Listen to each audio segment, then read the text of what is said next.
आता बातमी कोल्हापूरमधून। कोल्हापूरचं प्रमाण घटलेलं आहे आणि त्याचा परिणाम झालाय तो म्हणजे राधानगरी धरणातील पाणीसाठा 26% आलेला आहे।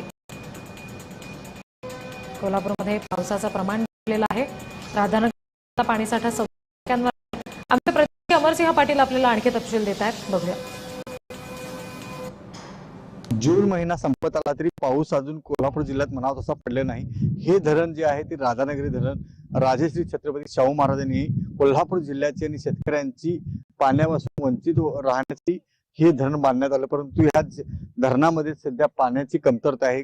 अत्यल्प प्रमाणात त्या धरणामध्ये पाणी राहिल्यामुळे आता कोल्हापूर जिल्ह्यामध्ये पाणीबाणी होती का पाहणं गरजेचं आहे, कारण मी सध्या धरणात ज्या उभा आहे ते धरण अतिशय कोरडं पडलेलं आहे। राधानगरी धरणामध्ये पाण्याची कमतरता झाल्यामुळे कोल्हापूर जिल्ह्यातील शेतकऱ्यांच्या नागरिकांची चिंता वाढत आहे, कारण धरणामध्ये पाणी नाही तर आता काय होईल ही चिंता वाढलेली आहे। जर पाऊस असाच लांबला गेला तर धरण कोरडं पडलं गेलं तर कोल्हापूर जिल्ह्यामध्ये पाणीबाणी होण्याची। अमरसिंह पाटील, जय महाराष्ट्र, कोल्हापूर।